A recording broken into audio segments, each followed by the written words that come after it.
is an IT auditor with over 4 years experience in the space. I've been an auditor, I've been an implementer when it comes to ISO 27001, cut across Big Four experience and also cybersecurity organization experience. So yes, I have the knowledge, I have the experience to have this lecture with us today, and let's watch out for the chat box. There's a link for attendance on the chat box. So what we're going to be doing today, all the materials, all the documentation, will be shared with us, but we need to actually fill the attendance so that we can share these details with us via the details we submit through the attendance, right? So let's try as much as possible to fill the form. It is Zoom link. It's a form. You can click on the link shared by my team member here on the call. She dropped the link on the chat box already. So we can try as much as possible to fill the attendance. So by the end of this session, all the materials that was used, all the deliverables that we do, that we deliver during this course of our discussion will also be shared with us, right? So yes, so that's about me. My name, like I said, my name is Aziz Ramon. It's, a couple of years experience in cybersecurity in GRC. But in terms of ISO 27001, I have over 4 years experience being an implementer and also being an auditor with this framework, right? And with this standard, right? So do we have like one or two people that want to volunteer to introduce themselves, maybe to tell us about their name, what they currently do, where they're currently located, something to just introduce themselves. One or two people want to, you can raise your hands up if you want to introduce yourself, just to lighten the environment before we dive into the technical bit of the discussion. Anybody wants to try to introduce themselves? Anybody? Oh, Mr. Ayodeji, do you wanna unmute? Yeah, sure. All right, good evening, everyone. My name is Adeji. Um, Adeji Motosho. I have like ERP stage evolution experience. I've used it for almost 10 years as a student accountant, and I was able to use it in a private university. Currently working as a healthcare support worker, and also I also work with a company online, which I do some online booking and some financials as a support for them voluntarily, which I work with them with the also I also help them in designing, I help them to do the workflow and some other app development which the company wants to come up with to help in writing some of the programs they need to do as a support. So currently that's what I do anyways. All right. Thank you, Mr. Ayodeji, for that introduction. Thank you very much. Thank you very much. Because we're going to be doing a lot today, right? I just wanted somebody to introduce himself to just lighten the environment, right? Without further ado, we're just going to dive into the discussion today and see what we can learn. I want us to try as much as possible to pay attention during the course of this discussion, just so that we can, pick one or two things and what we're discussing today. All right. So the topic itself is another certificate won't get you a GRC job. Uh, we're going to draft a live ISO gap analysis matrix, which you can use this as some sort of evidence artifacts to show that you have actually done this before, right? Because I've seen a couple of GLC analysts or GLC specialists that they have, this experience, they have these certifications, right? But the certification might get you, that gratification that, oh, this person is an analyst. But do you actually have what it takes to ace an interview? Can you speak confidently during interviews? Um, you know, can you show evidence that you've actually done this before during interviews? So that's what we want to dive into today, right? And yes, pretty much. Okay, and yeah, about me. This is my beautiful face here. And then a little bit of introduction about myself. An IT auditor and a GRC specialist and professional. With over 4 years experience, like I said, worked across multiple industries, uh, worked on multiple engagement, cut across IT audits, data migration, compliance with ISO, NIST, GDPR, other the frameworks and standard, COBIT also. There's also COSO framework, a lot of them during my course of professional career, basically. Right, so yeah, this is Ramon, basically, right? And then yeah, this is Amdawi, right? And Amdawi, we are an innovative kind of platform designed to help revolutionize how aspiring professionals like us on the call, how you build your career and gain practical experience, right? So it's one thing to say, oh, I am a GRS analyst, oh, I'm a cybersecurity person, but do you have the experience though, right? Have you done something around this particular career path before, because that's one of the things you would want to bank on during your interview, right? When they ask you questions about, oh, walk me through a time you did something around this, if you've done it before, maybe you've gained that practical experience, you'll be able to speak confidently about it.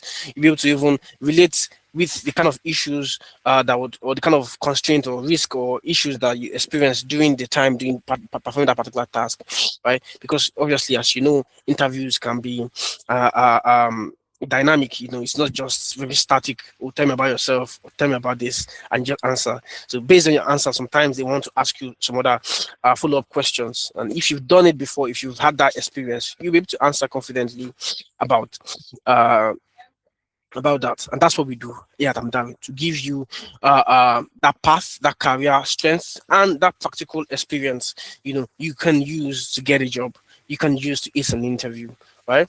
And our mission basically is to, bridge the gap between a theoretical learning and real world experience. So also we know that some of us have, we've read some things on LinkedIn, we've done some sort of theoretical learning, we've read a lot of materials. Some of us have even joined some sort of cohorts before in other platforms, to learn all these things, right? But we here, not only do we teach you again, right, we also sort of give you that real world experience. We try to mirror what happens in the real world, and you doing task based on that, right? So by the time you're done with Amdari, you've gotten that experience. It's as if you worked at an organization performing GRC task, and not only working, you also learned what you need to know about that. So yeah, that's one of the few things that we do at Amdari, and we give you at Amdari. There are a lot of things also that I'm still going to tell us about when we move to in detail into the presentation, right? And these are some of the programs we have: data analytics, data science, data engineering, project management, SOC and threat intelligence, cloud and application security, and then the big guy, GRC, right? GRC. So yes, this is Amdari basically, right? This is an intro about Amdari. This is our website, amdari.io. So in case you want to check it out, we're still going to drop that also in the chat box, right? Okay. Now, so basically the session today, I'll be running the session, as you know, Aziz Ramon, and basically we want to talk about ISO 27001 first of all, and why having only certificates is not enough basically to get a job, right? Why only having only certificates is not enough for you to call yourself a professional in that particular field, right? So basically that's what we want to look at today, right? So we're going to split it into two, right? It's the first half of this session. It's going to be around talking about the nitty-gritties around this certification that we've been talking about, and then the second half is going to be us doing some sort of live simulation of how we typically build gap analysis with basic tool like Excel, right? How you typically when you want to perform gap analysis, with ISO 27001, how we go about it, basically, right? I'm also going to introduce a bit about ISO 27001 as we move on, right? For the first half, basically. Just like I said, the reality check, like why certificate isn't the bottleneck, right? So the certification itself is it's a document. It's just something telling them that, oh, you passed an exam, right? You passed an exam, or you studied for an exam and you passed the exam, right? It's not giving full assurance or enough assurance to these hiring managers that, oh, this person can actually do the job. That's why when even though you get an interview, even though you have a certificate, and you do an interview, you still have to come to defend that certification, or you still have to come convince the employer that you actually know your onion. You've done this before, and you can come do it for them in their organization, right? So basically, that's one of the few things. The certificates, when you tie yourself to just having certificates, that's one of the few things that comes with it, right? So you need to actually have that experience to back up that certificate, because most of these certifications, especially in information security, they require you to even have 3 years experience.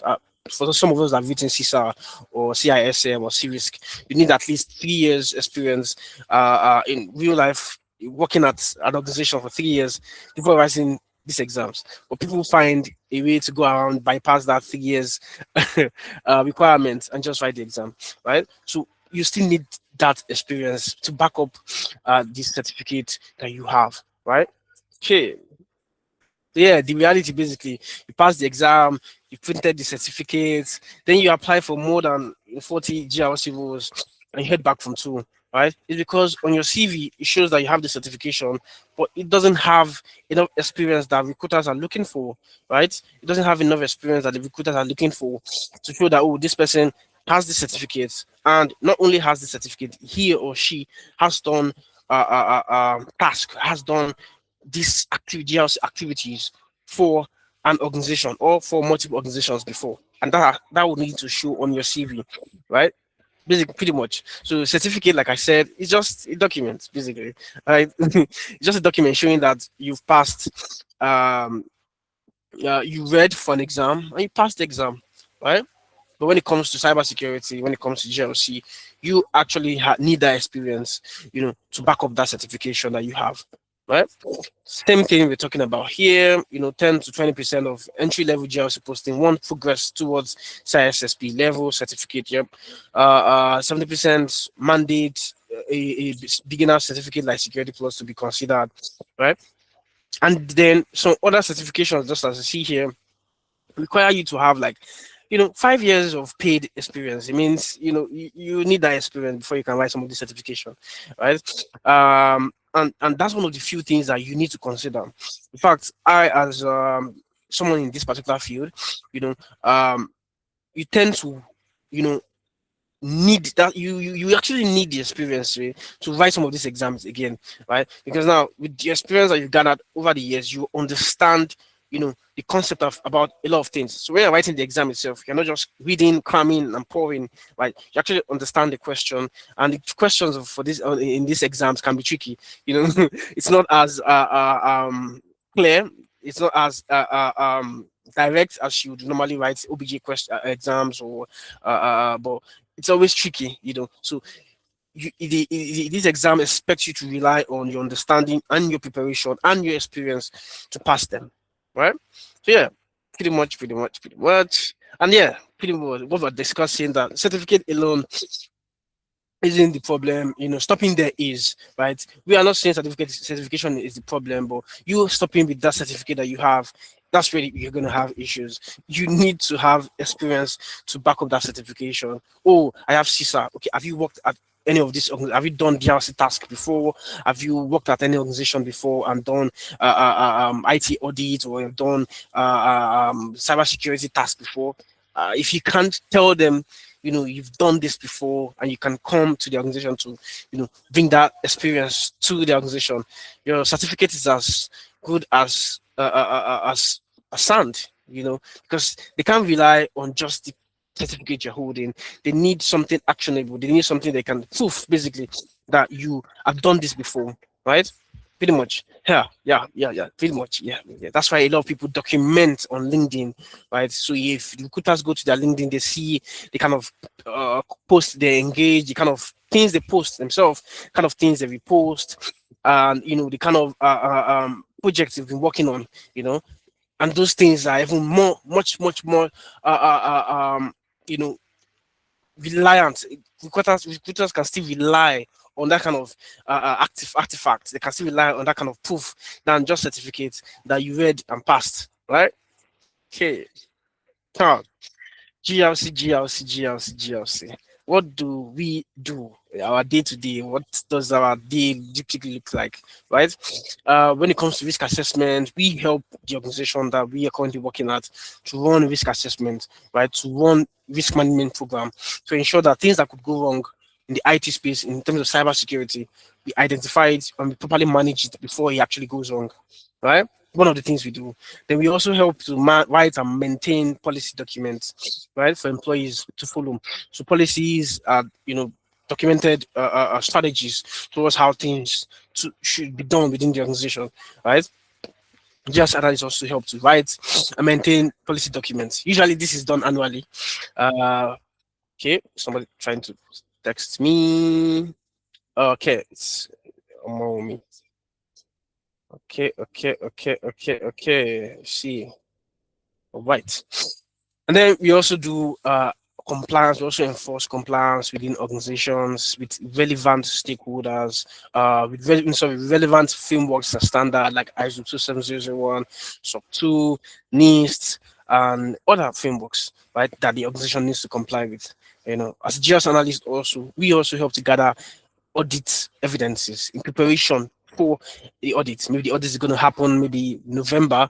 We have to start gathering evidence that that we can show auditors when they come in November. Right. We also ensure we monitor compliance, check with teams, keep following up with what is written, basically enforcing what is written in the policies to ensure that everybody comply with it. We are sort of like the police, when it comes to what is written. So we're expecting everybody, we're expecting the controls to work as it should, the controls to put in the environment to work as it should, right? And a lot of stuff. Not included here. We also help with third-party risk management within the organization, right? So these are some of the things we do as as GRS analysts. It looks little, but it's a lot. It can be a lot.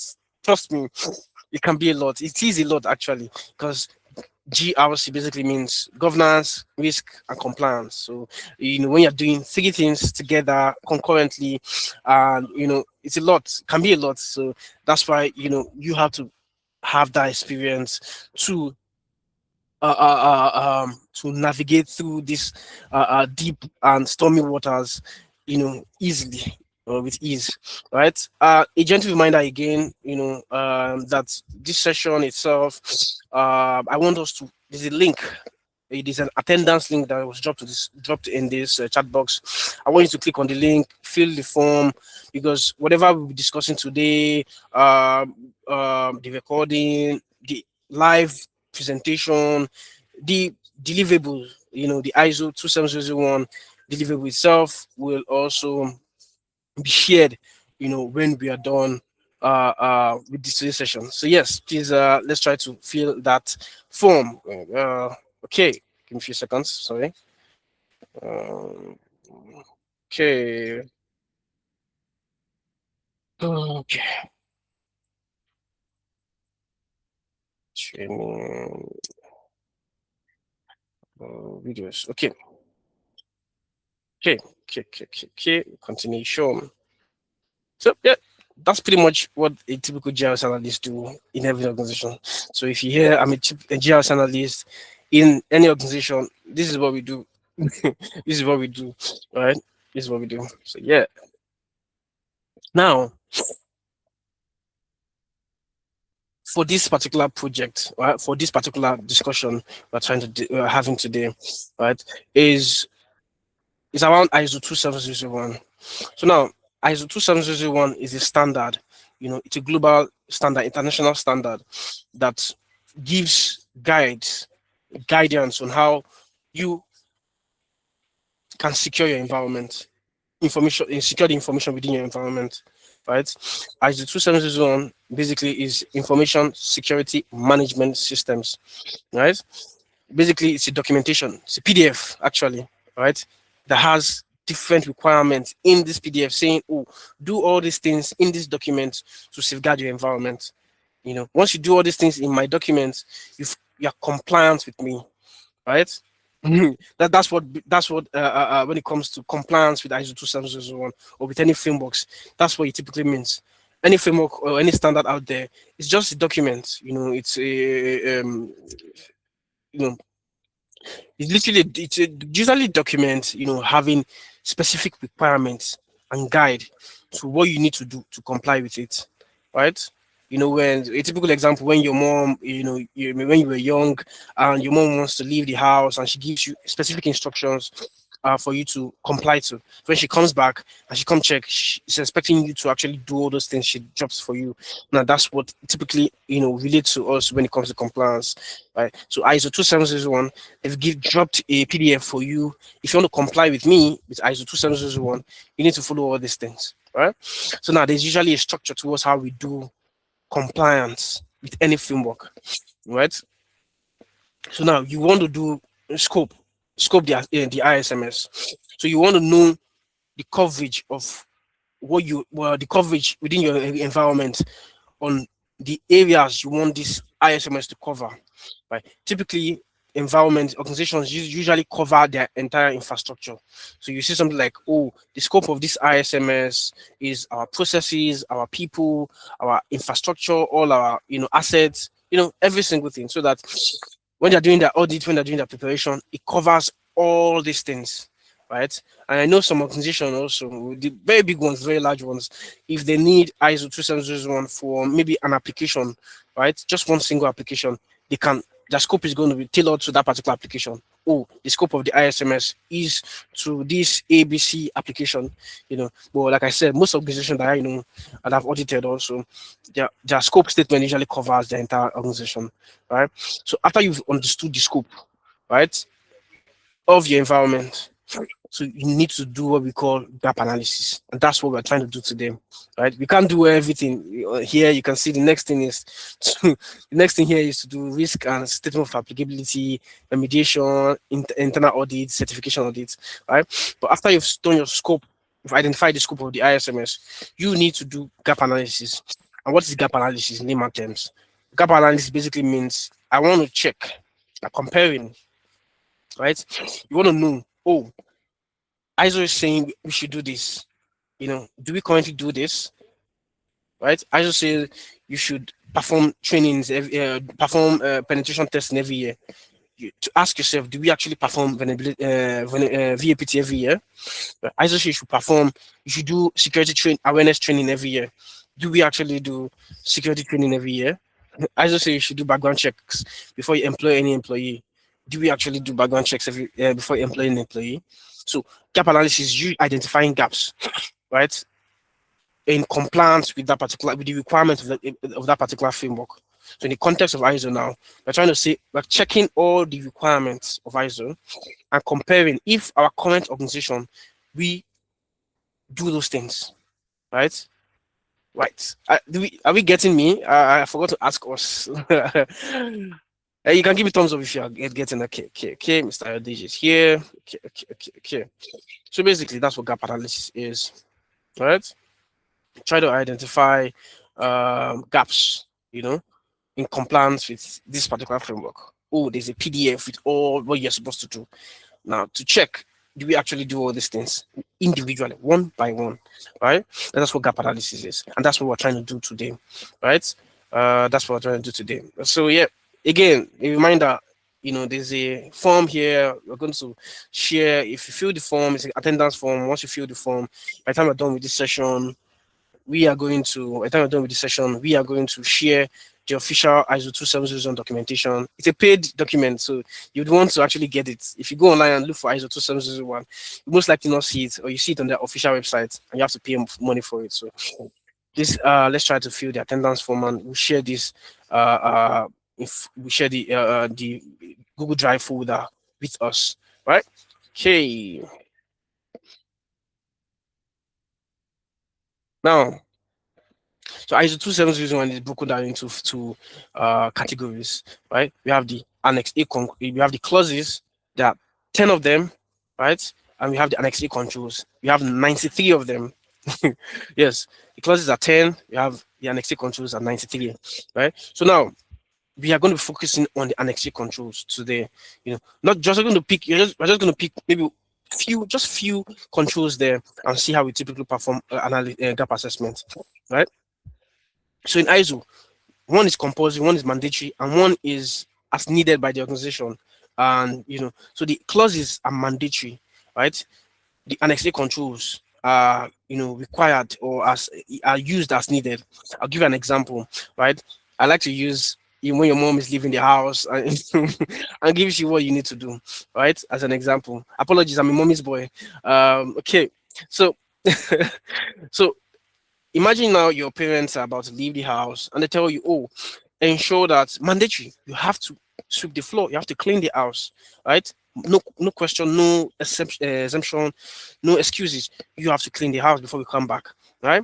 And then they tell you, oh, okay. And if you're hungry or when you're hungry, you can go to the kitchen and eat your meal, or there's food in the kitchen. You can go there and have something, have a snack from the kitchen, right?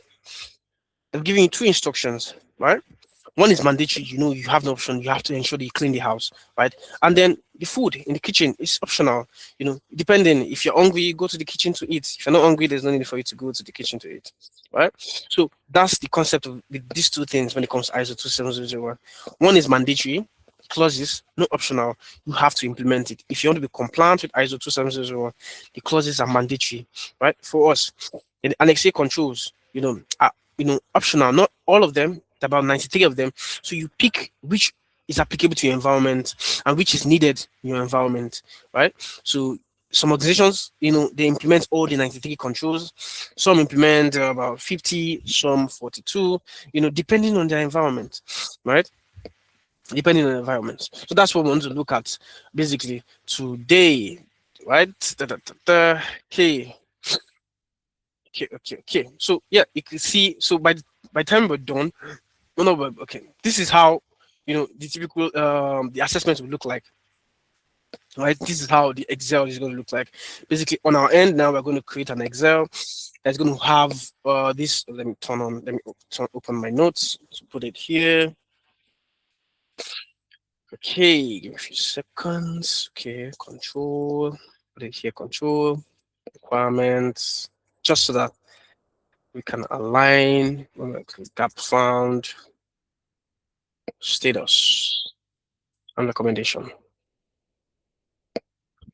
So this is like a very basic gap analysis or gap compliance matrix, right? It's a very basic one, right? So when you're doing assessment, you tend to have more columns than this, maybe two more or three more to have priorities. You might probably have owner who you want to assign it to, but this is the bare minimum. This is like the baseline to how you typically want to perform your assessment, right? And this is how it typically looks like. By the time we start the Excel, you're going to see these columns there and the respective what's the name called, the respective Annex A controls, right? So now we are to start. Let me see the next slide. I think the next slide should be okay. Let me see what is here. Okay, we're still in part one. Okay, so we're still discussing. So why this artifact beats certificate on CV? Why do evidence like this or a document like this beats a certificate on CVs, right? It's tangible, right? HR managers can open it, they can see your thinking, they can see how you process things, they can actually see how you think, especially when you put it on your LinkedIn. Again, I mentioned, your LinkedIn is like your public portfolio where every single thing you develop, single thing you create, you put it on your LinkedIn. So because hiring managers tend to see all these things before they even come to your DM, before they even say, okay, let's consider this person. And if you have a very good structured LinkedIn or fully optimized LinkedIn and you put in all your works you do, or as you learn, you put it on your LinkedIn, you tend to get DMs from recruiters. Exactly. So instead of you even looking for jobs, you tend to get DMs from recruiters. Some might even reach out to you to tell you, oh, good job, I see you are learning, I see you are growing. If you have opening, they will definitely reach out to you. I just wanted to, drop this as a message to you, something like that. Or some might even reach out and say, oh, they have an opening for an internship role. They see that you have a lot of going on, you're learning a lot of things. If you're interested, something tangible, basically, right? Artifacts, evidence, deliverables that you can put on your LinkedIn will serve. It's more tangible to show recruiters that, oh, this person has actually done this before, and we can see it. He or she posted it on LinkedIn. Um, it's an interview script.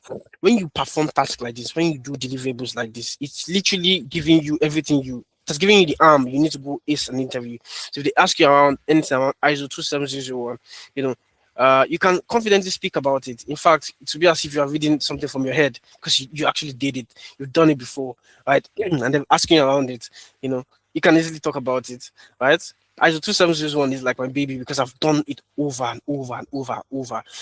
So when I talk about it with people, I don't think there's a question you ask me under ISO 27001 that I cannot answer you. Not because I've read the documentation in and out. It's because I've done it multiple times, right? I've done it multiple times.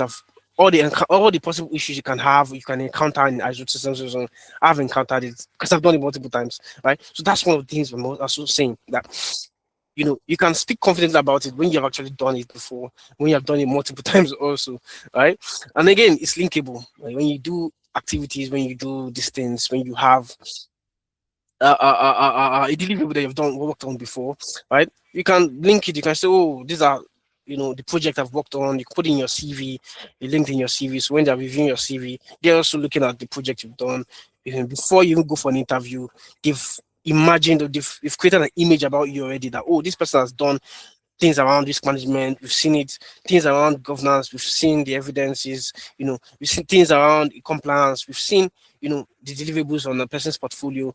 Before you even come there, for the interview, sometimes you've given them all the information they need, to give you that job, right? It's just for you to go there, appear, smile, talk about confidently about the things you've worked on, and you most likely get the job, right? And it's repeatable, right?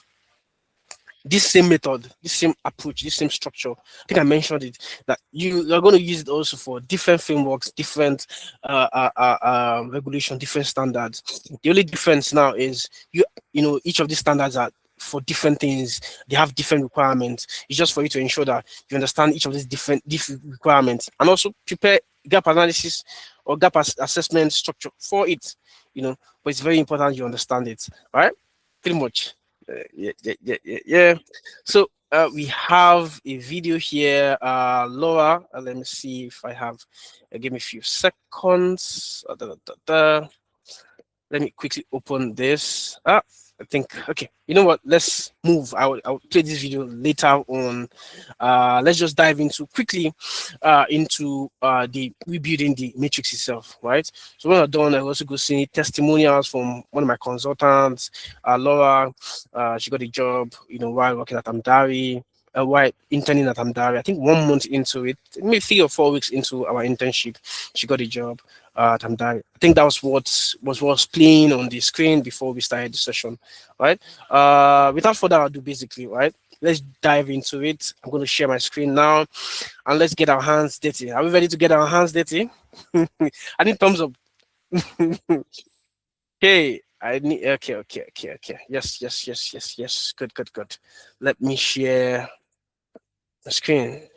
Okay, window, enter window. Okay, yeah. So first of all, right, for this gap assessment, we need to know that this, like I said, like for my explanation, we have an official documentation. There's an official documentation for ISO 27001, and which is what we're seeing here.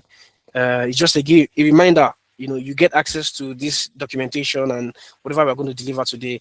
After, if you click on the link and you mark attendance, basically, I will send it to you later on once you use the link to mark your attendance, right? So this is ISO 270 official documentation.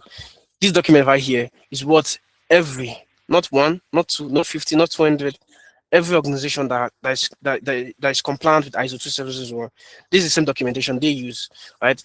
every auditor, this is the same documentation they use, to audit your environment. And that's what we have now. That's what we're going to use for our session now. Right. Don't forget, I mentioned clauses are mandatory, Annex A controls are, as needed. Right. So, but today we're going to focus on the Annex A controls because some of the controls there are something we can quickly look at, right? Just so that we're going to meet up with the 1 hour, right? Okay, so for the this is the ISO 27001 documentation. Look at the table of contents. You remember the clauses I mentioned earlier. These are them here, 4 to 10. These are the clauses. These are the mandatory stuff. I mentioned that ISO said, oh, if you want to be compliant with me, you have to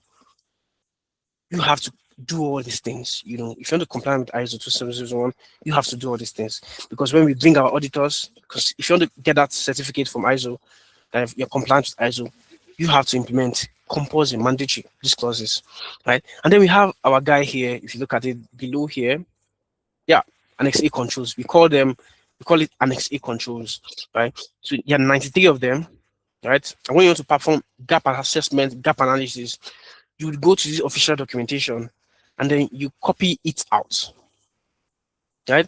So look at it here, Annex A controls. So it's broken down into 4 themes, right? You have the organizational theme, you have the organizational controls, you have the people's control, you have the physical control, and you have the technological control, right? So these are the Annex A controls, basically, right? And don't forget, I mentioned when it comes to compliance, when it comes to these standards, they give you a guide, right? You could see here the category of the control is, it said policies for information security, right? So look at if you look at the other side, it's giving you details about what is requesting for when it comes to this particular control. It said information security policies, topic specific policies shall be defined. They're telling you that you should define, policies within your environment, define information security policy within that environment, right? That you should write a policy within that environment. This is me just giving an example of explaining what the concept of this thing is, right? You can see 5.2 also is saying information security rules and responsibilities. It said under the control details or the guide, it said information security rules and responsibilities shall be defined and allocated according to the organization's need. That means depending on your structure, you should allocate, security rules, employ the right set of people, information security analysts, and allocate, different rules and responsibilities, right? Right. So we're going to quickly look at, we need to copy all these things, right? So I'll scroll down so you can see there are a lot. You see all these guys here? See there are a lot. It's a lot, actually, right? It's a lot. Look at it. There are 93 of them. Yes, you heard it right. 93 of them. So the expectation from ISO is, like I said, it's these Annex A controls are like sort of optional, depending on your environment, depending on your use case, right? So we need to copy this and put it in an Excel first. Let me copy this out. Give me a few seconds. ISO 27001. Where are you? Speak to me. Okay, I think it's here. Give me a few seconds so I can, copy this and paste. Okay, I think this is it. Bullseye. Okay, send it. Hey. Aha. Okay, this works. Let me copy this and paste this. Move this. Sorry. Okay. I'll copy this here. Oh, come merge. Let's see what's happening here. Okay, let me just copy all this. Apologies, guys. I'm trying to copy all these things once and for all. Let me just duplicate it. Move and create a copy on this. Yes. Move to the end, create a copy. Trying to clear off this before we start our work itself. Okay. All cleared already. Okay, so now let me share my screen. So all these details you can see here, all these controls you're seeing here, you need to copy them out. This is the first step.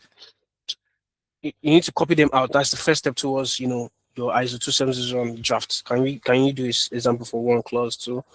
Link to the register, please. Okay, let me see the link. Let me copy the link for him. Okay, so give me a few seconds. Aha. So it's the same structure for the clause also. Okay, we're going to touch base on just one clause also. Let's draft out these Annex A controls. So for the Annex A controls, so you just copy all these things out and put it in an Excel, right? So let me share my screen. So I've copied them out and I've moved it to my Excel. So I need to share that with us now before we start our assessment. So, okay. Okay, let's go. Okay. Please tell me, do you understand what you can see on my screen? You can give me thumbs up if you understand. I literally copied those things out. Exactly.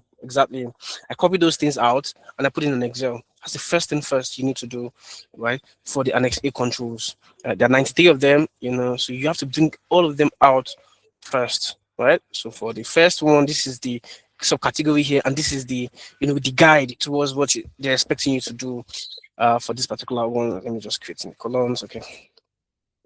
Right, so you bring them out first. So this is the first thing you're creating first. Now, when it comes to analysis, when it comes to gap assessment, you want to create columns. Now you want to create a column. You want to create a column to note your observation, to note your notes, or to put in your notes. Right? I usually call it observation, right? To put your observation, so or better still, gap found. Right? You create a column to say, okay, now I want to create a structure towards how I want to do my gap. So I create a column here. This is the column here. I put gap found here. Right? This is going to contain details, basically, based on my interviews, based on what I observed, based on the evidence. I'm going to put the gaps I've identified in for this particular control there, right? We're still going to look at it now. Now, I want to also put status, right? I also want to put status. Let me move this here and put status also here. And then the last bit is recommendation. Recommendation. Okay. So now, as you can see, let me just put, okay, yes. Okay. So now, as you can see on my screen now, I've created 3 more columns in addition to what I've copied from the ISO documentation itself. Right. Now I have something to work with. It's as if you are a farmer and you've gotten to your farm and someone has given you what's the name called? Your tools to do your work now. So you have an approach, you have a strategy towards how you want to do your assessment. It means for each of these controls, you need to put the gaps you've identified based on the environment. You put a status to that particular gaps, right? And you put recommendation. Work with me. The gaps you've identified, or your observation, you put a status, and you're going to put a recommendation. For example, and based on everything is still based on what you can see here. First one here, you can see here, right? Oh, I think we have. Okay, but let's use the first one here. The first one is saying you should have information security policy. You see the guide here. It's saying information security policy and topic specific policies shall be defined, approved by management, published, and communicated to and acknowledged by relevant personnel. Right? So now, if you want to identify your gaps, you're going to ask. This is where you do interviews internally, with different team members, different stakeholders. Oh, do you guys have information security policy in your environment? Right? If they tell me, no, we don't have information security policy, we're going to put the gaps in there. Or they tell me, oh, they have information security policy, but they don't have other topic specific policies in the environment. I'll put what I've identified in my gaps, right? In my gaps found. For example, let me paint the scenario of an organization that don't have anything, they don't have any information security activity or structure in the environment. I want to put my gaps that are found in the environment, right? Let me put it here. Gaps found. Let's say, okay, you can use your language. Basically, you just want to note down what you observed, right? No information security policy established in this environment. The environment, right? And no evidence of other topic specific policies.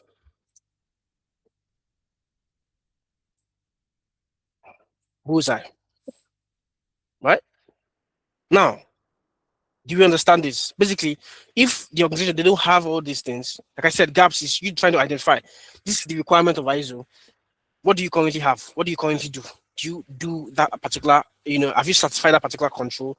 So that's what we're doing. So in this organization that I painted now, that they don't have these things in place, or they don't have any policies. This is what you want to put there in the gaps found, right? And under status, it will be not implemented, right? Because they've not implemented, satisfied that particular control, right? Not implemented or not compliant or non-compliant, anything. Not implemented. I actually use not implemented. So that you know that for this particular Annex A control, you've not implemented it, you've not developed information security policy within your environment, right? And what would be the recommendation? There's a guide there for you also, right? Just use the guide to guide you towards the recommendation. The recommendation is to establish, right? To develop and establish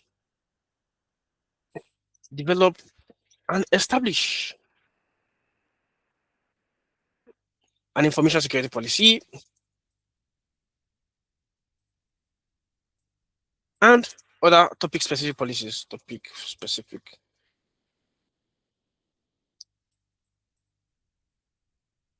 Policies within the environment. Yeah.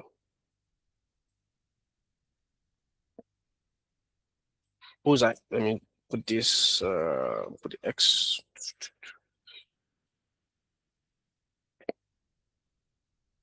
So not if I can decide to use color grading. I like to use color grading so we know the ones that are in the safe zone and the ones that are not implemented. It means it's critical. You want to pay attention to those ones to implement them, right? Something like this. That is the first one. Now, do we understand this first? This first how will I put the word? Gaps we've identified. Do we understand how we went about it?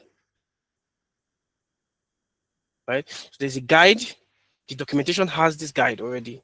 It gives you an understanding. And the beautiful part about all these things is, in cybersecurity, in GRC, nobody's an island of knowledge. So you tend to reach out to your other colleagues. For this control, I don't understand what ISO is requiring specific. What are the things that what kind of evidence, what kind of activity would satisfy this particular clause? You can reach out to your colleagues, you can reach out to your previous manager, you can reach out to somebody, that can help you. In fact, you can even reach out to, I call it my consultant, Claude or ChatGPT, to explain to you these requirements like a 5 years old. Don't be shy, because you need to understand it. By the time, once you understand this, I understand each of these because I've done it multiple times. I've made mistakes. I've had to consult my superior. Okay, what does this mean? Can you explain to me better from another point of view? Because in the first time you're doing assessment, you tend to, there's some controls that you probably won't understand what it means fully. You need to ask questions, right? But some are very clear for you to understand. Like this is speaking to having a documented information security policy and other topic-specific policies needed within your environment. Looking at policies around incident management, change management. Let me see. HR security policy, acceptable use policy. All those cybersecurity related kind of policy, right? That's what they're telling you to establish in this first control, right? And then you jump to the next one, right? Now you can, by the time you're in assumption, by the time you're done filling all these things, you can clearly see which of the controls which of these controls you satisfied it, which of these ones you need to implement recommendation for the ones that are not implemented, it means you need to implement, you need to do that recommendation, you need to, action on that recommendation, so that that not implemented will have to change to implemented. Are you getting me? Are you flying with me? Right. Let me see. Any thumbs up? Okay. Yes. Yes. Yes. Yes. Yes. Thank you. Pick another one before we. I think there's a case study I'm trying to mirror. So we'll pick the second one before I move to that case study. Right. Look at the second one here. Now it's more of reading, understanding. Trying to make sense of it. So this is saying information security rules and responsibilities.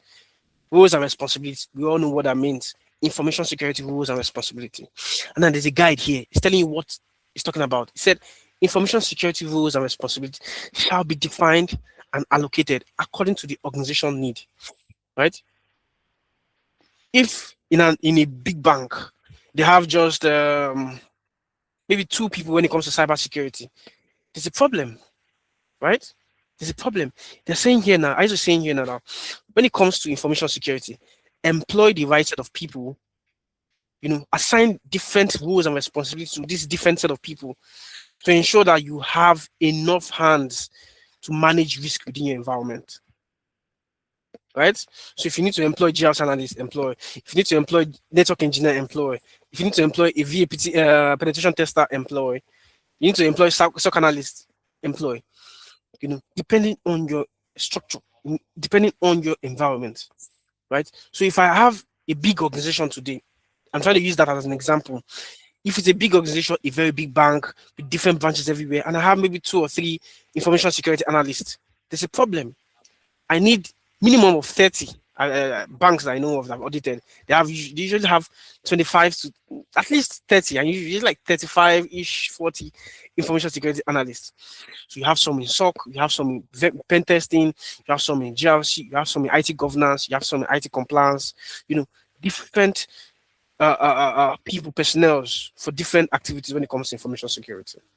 Right? So if this organization, maybe they have maybe 2 people or 3 people when it comes to information security, you can agree with me that it's not entirely not implemented, right? It's partially implemented because they have some people, but they need more hands. They need to put in more people. So I'm going to put that observation there. Watch how I'm going to put my observation, right? So you're going to put it there. Maybe it's a big bank and they have maybe 2 or 3 cybersecurity people in the organization. I can say, oh, okay, rules and responsibilities are defined. Responsibilities are defined within the organization. However, relevant information security analysts or personnel, let's say personnel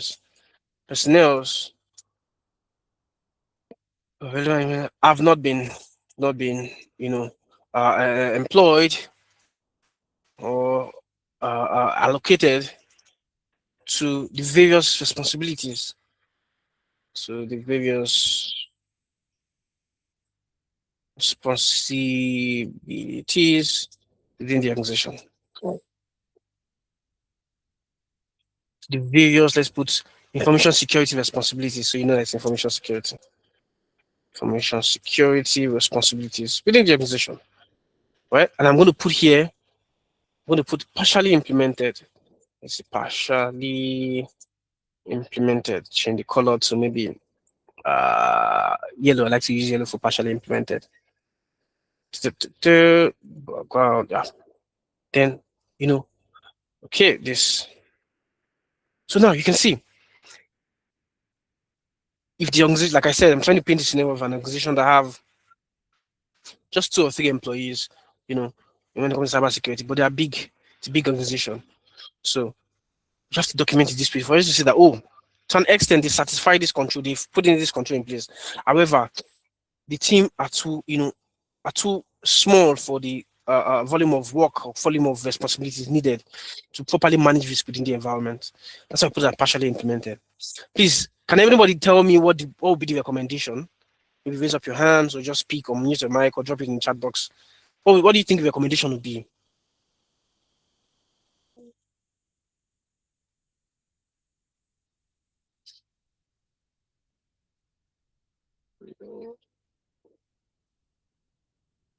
Exactly. As simple as that. They need more hands.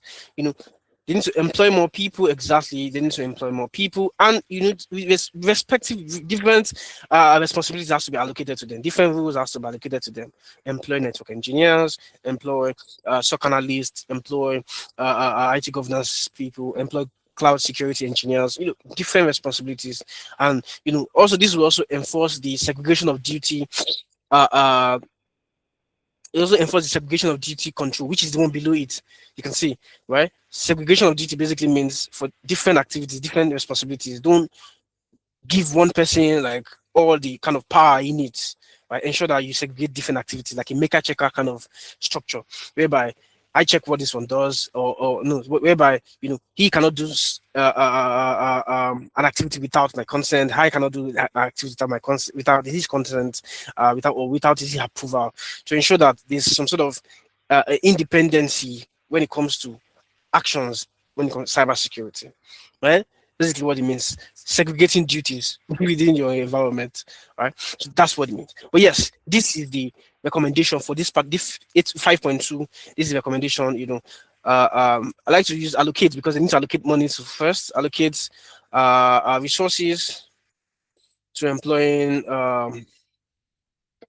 relevant information security personnel.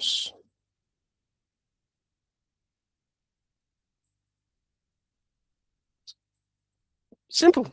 You see, that's how you. In fact, there's some controls that will be implemented. Let me see. Let me see a sweet one that we can use here to just mirror what implemented will look like. Yeah. Okay. Let me see. Good one we can use here.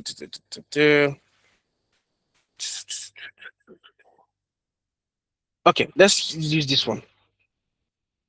So when it comes to your assets, right? Okay. Let's use this one. So ISO is requiring you to keep an inventory, keep a record of all your assets, right? All your hardware assets, all your laptops, your network devices, your softwares, your APIs, everything. In fact, people asset also, your people that are important to the operation of your organization, right? You're expected to keep a record of all these things, right? So now, if you have in this particular control now, if this organization they have a comprehensive IT asset inventory, right? And they showed you evidence of this inventory. You went through it. You saw that this asset inventory has all the assets within the environment. They update it regularly. They review it, and it's assigned to different owners. It's classified by criticality. All these things are all good, right? You put it there. Also, it's part of your observation. That's why I don't like to use gap found. I like to use observation. So let me change this guy to observation. So that one, clearly gives you it clearly gives you uh both the good side and the bad side. So now you can put it here also that let me put it here. Oh, um, the organization has a comprehensive IT asset inventory,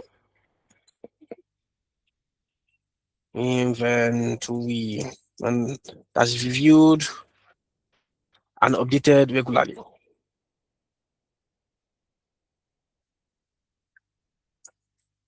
Right? Something like this.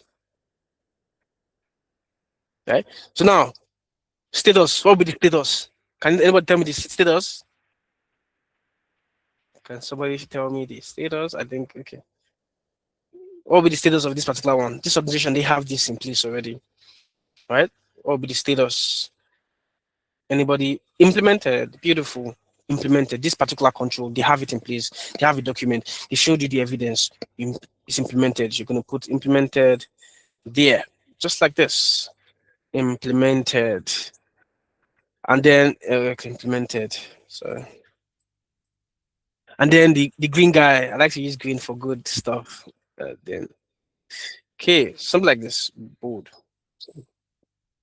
implemented, right? And then let me throw this question to us, right? What would be the recommendation? Do you guys know what would be the recommendation? Okay, let me see if anybody's gonna, try to guess this recommendation. What would be the recommendation, or what would I put in that recommendation? Uh, uh, um, Cell. Anybody knows? Anybody want to try? Let's see. Wait for a few seconds before I tell us. Okay, monitor continuously. Yes, this is fly. This is gonna go. This basically is it. This is the response actually, right? So this is the response. So now your recommendation, you can put something like, "Oh, the recommendation is not applicable." No recommendation because they've implemented it. Then you can now put ensure you monitor and update regularly, right? In fact, sometimes if it's yeah, improving continuously, yes. So sometimes if they have an Excel IT asset inventory, you can put it also there, implemented, put your notes in. Then your recommendation will be obviously not applicable. However, you can improve your environment by using an automated IT asset management tool to manage your assets. Something like that can fly, just so that they know that, okay, for this control, for you to pass your audit, for you to know that, oh, you have something in place, it's implemented. But to improve your environment, to improve your structure, you need to do this, something like that, right? So yes, you stay. This is how we typically feel for. This is how we typically feel. The gap analysis, gap register, or gap. No, sorry, that's a gap analysis or gap assessment tracker for ISO 27001 and for any regulation, right? And that's how we're going to fill all this thing down to the 93rd control. But let's see. I want to. There's one. I think Omomi dropped it here. Aha, it's still under the live build. So let's see here. Scroll. Just give me a few seconds. Sorry.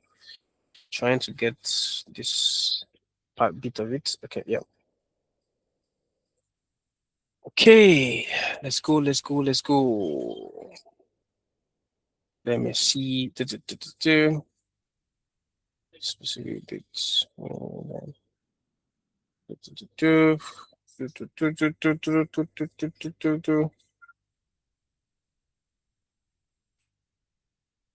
Okay, so I think we have these guys. Let me split these guys for us. These are some of the things they identified during the case in this case study. Right, something like this. So the access control needs improvement. It's vague, not measurable, gives reader nothing to act on, right? So it's one of the things they noted. This information, all these details to fill under your observation is based on interviews, right? Not only interviews, walkthrough session, because people lie a lot, especially when it comes to audit, when it comes to compliance, they have to show you, okay, walk me through how you do stuff, show me, on your end, show me on the portal, if it's for access control, if it's for access management, show me on your IDP console, your admin console, for us to see what's happening, right? So for these guys now, you can see here they said access control needs improvement, right? It's vague, non-measurable, and that's one of the things you noted. So you go to the particular control for this particular for this particular area. It's access control should be under technological control. Access control should be the first few ones. Access to control, that's not it. Yep, I think this is it. Yeah. So this is information. Yeah, you might be wondering, how did I even know that that is it? Because like I said, I've worked on it multiple times. So that is it. Information access restriction. Basically, that's access control, right? Based on our understanding, in a real life scenario, if you get an interview, if you've done the interview session, you've done this work to look at how they manage access within the environment, you get all this information, right? That's what we're going to note down. Basically checking if what we do currently in our environment, aligns with the requirement in this particular what's it called, in this particular requirement of ISO, right? So we're going to put that there. From our observation, this is what we observed. Vague, non-measurable, gives nothing, right? Status, you can see it needs improvement. So status is going to be partially improved, partially implemented, sorry. And then recommendation would be to properly enforce, access control. And the last bit, let me see. Last bit is to, and improve access control within the environment. Yes, my God. And improve access control within the environment.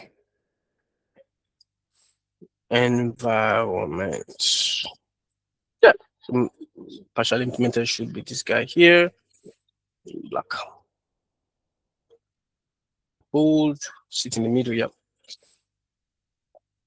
Something like this. Then we have MFA also. MFA will be under secure authentication. Let me see. There's under control here that looks very similar to that. It's MFA, okay. That's still up. Just ensure that I didn't miss anything. Okay, yes, it's it. This is it here.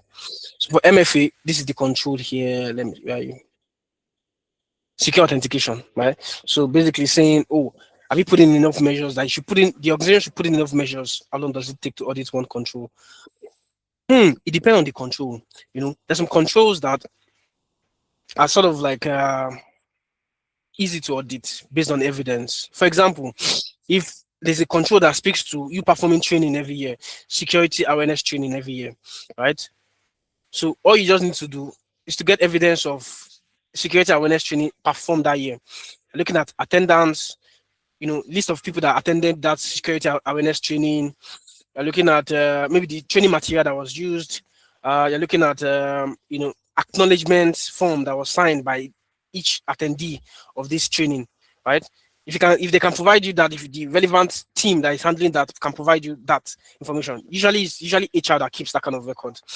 If they provide it to you in 2-3 minutes, you're done with that particular control. You get me? So you're done with that particular, but it depends on the particular control and the relevant process owner they're going to align with, they're going to do session with, they're going to do walkthrough with. Yeah, based on that, yes, pretty much. There's some controls again. There's one control around you performing vulnerability assessment and penetration testing, right? So if there's a report, a VAPT report, vulnerability assessment and penetration testing report that was done maybe 2 months ago, 3 months ago, once they share that with you and you go through the documentation, you see that, oh, they actually performed this activity, they actually did this test, with assets that with one of the and the assets in scope are their critical assets. Done. Put your observation based on what I discussed now, or based on what you observed, right? And you put in if the need for recommendation, status can be, implemented, and recommendation can be, we'll continually, do this every single year. Pretty much. So some controls that might take you a while, like anything around access control, because you need to look at the measures. They have to give you some sort of walkthrough on how they grant access within the environment. But from HR, if they employ a new employee, how it goes through, and then how they create accounts on maybe Active Directory or Okta or Microsoft Entra ID. Depending on the control, that would determine the kind of evidence you need and how long it's going to take you, pretty much. Okay. MFA also, that's what we're looking at. Yeah. Okay. Next one, MFA. So, like I said, it's because I've done this multiple times, so I know which control is which, right? So for MFA, this is one for MFA, secure authentication. It's saying that for you authenticating yourself, or for how do you ensure that you securely authenticate each individual or each employee before they get access to the environment, right? So that's where MFA falling under place also, because MFA is under sort of additional kind of measures to authenticate, to confirm to confirm the authenticity of the person trying to access the platform, right? So if an employee, you've set up my password, you set up my username, you also set up my MFA, maybe Microsoft Authenticator app, right? If you want to confirm that it's me, really me, that's trying to access this platform, you're going to ask for my username, you're going to ask for my password, you're also going to ask for a code for my Authenticator app, right? So now, this is one of the gaps we identified here from our observation. They said that for these guys, MFA is enforced on email, admin console only. Like, so the other platform, like the VPN platform, the HR platform, and their software as a service tool, rely on only password, right? And we all know, there are a lot of attack surface towards, the use of password. So they can use brute force, they can try to guess your password. So having that additional layer of MFA, across all your application would secure this, would satisfy this control. So status also is going to be partially implemented because they have MFA already for some of the assets, right? Recommendation would be to enforce MFA across all applications, across all applications and assets. Something like this, right? Okay, this is it, right? So yes, and that's how you're going to go across for all of these things, for all of this annex control. Don't forget I mentioned, it's as needed, right? This control, you pick them as you need. If your organization don't need it, for example, there's a control we usually call. There's a theme here. It's called physical control. Yes, it's another control. Physical control. There are about 8 of them here. Okay, let's scroll up. Yeah, it's not 14. It's people's control that is 8. Yes, physical control. There are about 14 of them here. Right. So if you look at this control and you look at the guide here, it's talking about you securing your physical environment, your physical office, your office space, the office where you guys work, secure the environment. Now, we have organizations that work all fully remote, right? That still get certified under ISO 27001. Right? We have organizations that work fully remote and that still get certified under ISO 27001. They're wondering, how do they do it when they don't have office? How will they certify this?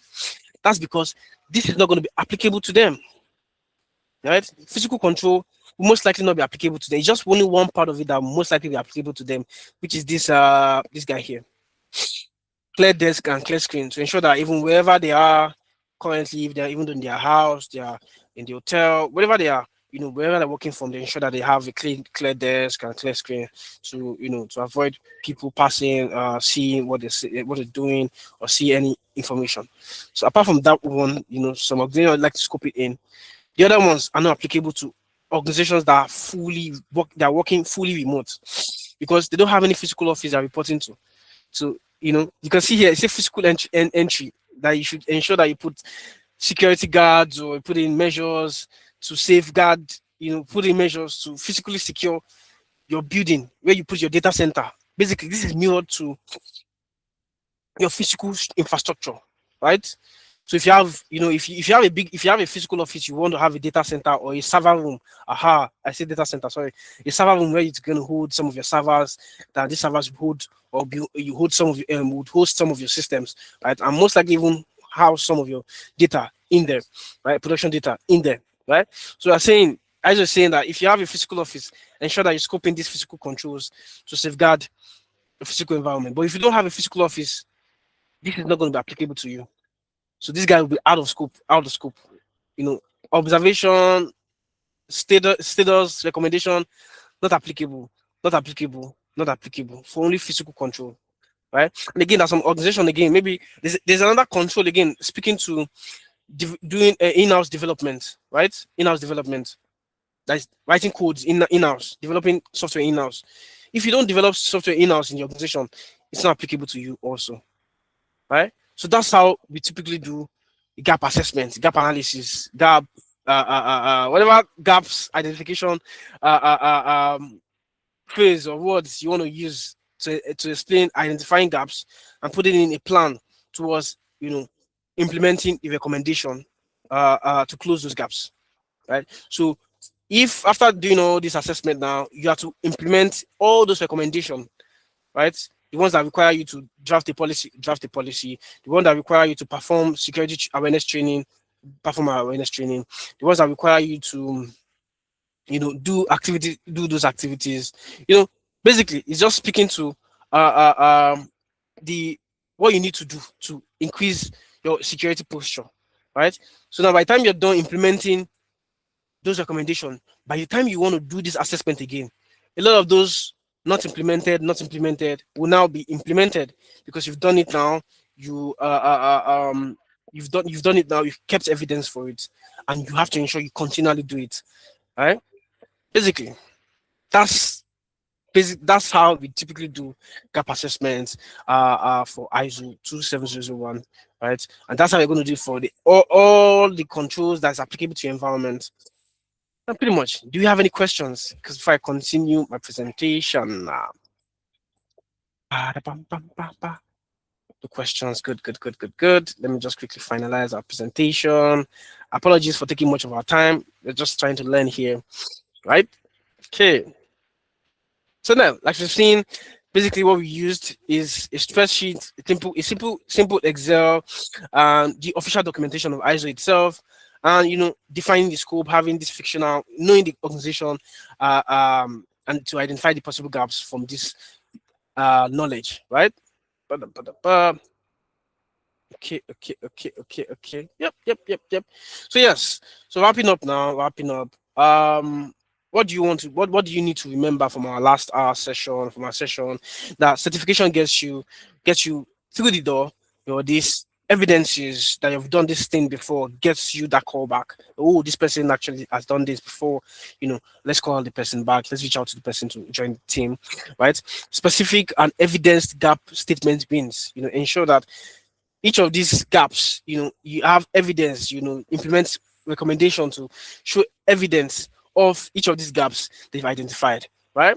Gap analysis matrix is just 6 ideas in sequence. It's just basically a sequential way of showing how you identify gaps, right? How you identify gaps. Mine looks like this.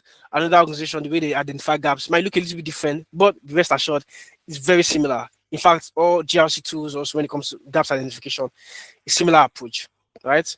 And this, like we discussed again, that this approach also, it's something that you use also for any other regulation you want to comply or framework you want to comply with, right? And please don't let this sit in your downloads folder. Finish the metrics you started. Also look at some of the controls when we share this with you guys. Again, a reminder, let's try to fill up the attendance sheet so that we can share you this official documentation and this rough work I just did on the call now, so you have access to them, and try to see if you can finish up based on the understanding of this of my approach. And you can also try to build an organization and try to fill it. You can also try to publish on LinkedIn. Important, you need to put it out there for, put out all your artifacts, put out all your deliverables on LinkedIn so that people can see your work. And I'll try to go deeper in with guided projects. That's where we come in at Amdari, right? To ensure that you give you different projects that it's going to cut across governance, it's going to cut across risk management and compliance also. This is just one framework or one standard. There are a lot of frameworks, NIST, PCI DSS, HIPAA, GDPR, and others. Pretty much. So I'll quickly run us through why we are different at Amdari. What kind of things do you get between us here at Amdari? Our projects across regional, you're going to work on different projects across different activities in GRC. Right, you get a portfolio that shows all the work you've done over the next 4 months or next 3 months, or over the period of time you worked on projects, right? So if you worked on governance projects, risk management projects, compliance projects, you have a portfolio, where you have all this project documented. So you can send recruiters this link, you can attach it to your CV, and they can, once they click on the link, they see all the things you've done, right? Recruiters ready CV. One of the things we do also is to help you optimize your CV, help you optimize your LinkedIn. We join different sessions to optimize your CV and LinkedIn to attract recruiters, not only to convince recruiters, but also to attract them. Then we have mentorship and support. You have Ramon here, GRC specialist. and other these specialists in the team that will mentor you, that will support you during your learning phase, right?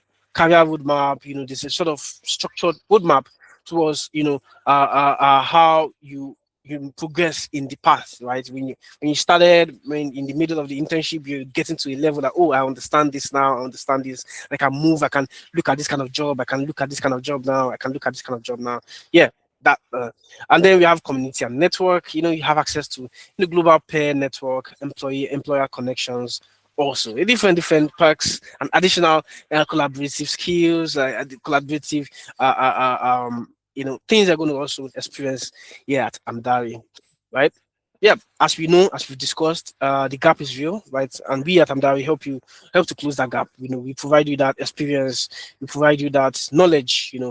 With this meeting itself, or this little session we had now, you have an idea about ISO 27001. You have an idea of how we perform gap assessments. Now, imagine you dedicating 4 months to doing different projects around GRC. You can go to interviews and confidently speak about it, right? Right, and you basically and we structure, especially the GRC part, we structure it into 3 pillars. Risk, privacy, and audit and compliance. So your project is tailored to these 3 pillars within how, and you're going to work on 5 to 6 projects, minimum of 5 projects during your time at Amdari, and these projects are going to be packed basically with GRC task, right? GRC activities, so that in case you go for an interview, you're not left hanging, you're not left confused. You must have done it somewhere in one of these projects, right? Yes, yes, yes, yes, yes. And how do we help to bridge this gap, right?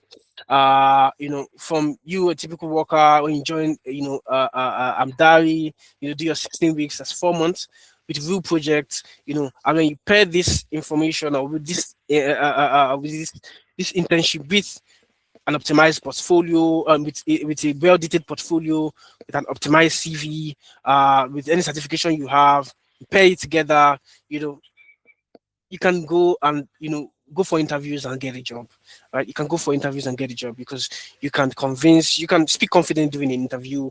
Your CV also shows that you've done multiple tasks or multiple activities around GRC, and yeah, you go there and kill it. Basically, yeah, by the time you go for interviews, you're going with all the possible, you've checked out all the possible things that could go wrong, and you've mitigated it already. You're prepared.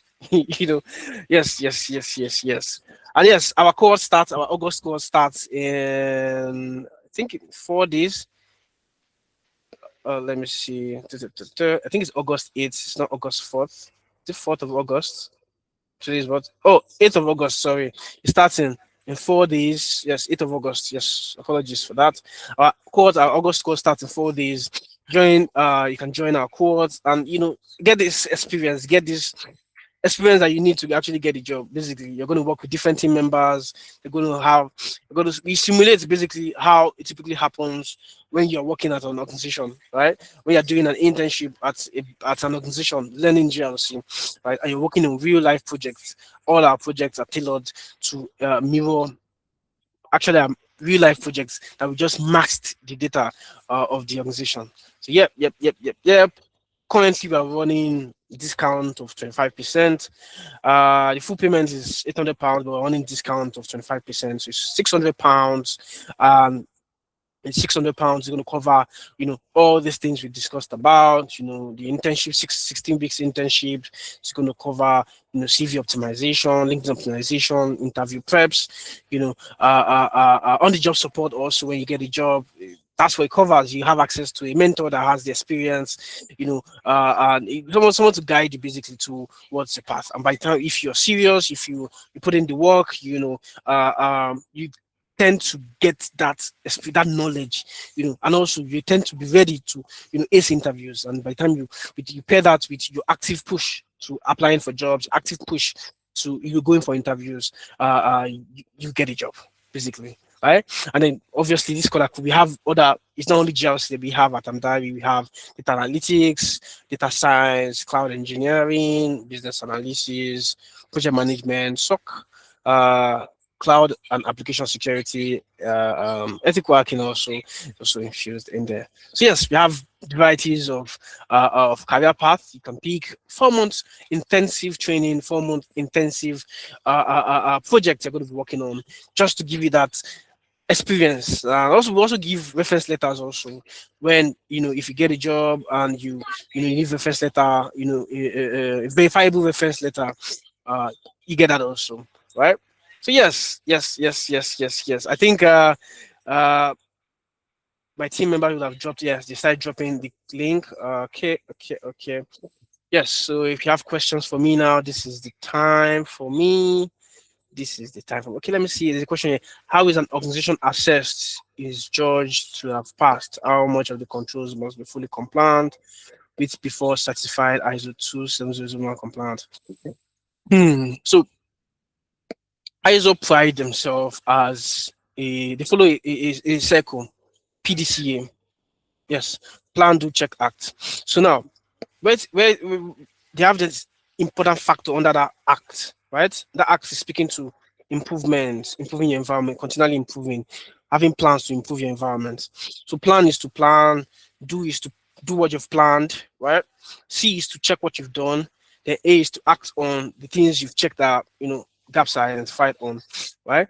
So now when it comes to the clauses, mandatory, no question asked. You have to implement all the clauses. Now, for the controls, for the annexing controls, right? You depending on your environment, you need to actually implement the controls basically to a very good level, right? Like I said, it's not by how many controls you implement in your environment. It's by picking the right set of controls within your environment, right? And implementing them. It's what we call statement of applicability, right? Statement of applicability basically is showing auditors the controls you implemented out of those 93 controls, the ones you've not implemented. So if you implement any control, you have to put in that statement of applicability. Oh yes, implementing because okay. Oh yes, I've implemented this control. Tell us why you implement this control. Oh no, I've not implemented this control. Tell us why you didn't implement that control, right? So yes, statement of applicability will guide the auditor also to what they're going to audit. Okay, a bit of the clauses, implementing clauses. It's the same thing, right? It's the same draft you are drafting. You're going to bring out the clauses again, put in an Excel, right?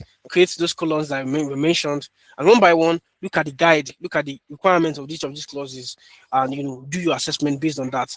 Ask questions, do interviews, do walkthrough sessions with different process owners based on that to see if they've implemented this thing or if they've not implemented it. Right? Let me see. What is the correlation between ISO and GDPR? They work hand in hand to an extent, right? Organizations like to pursue GDPR and ISO as baseline. One is for information security management system, the ISO. GDPR is for data protection and privacy, right?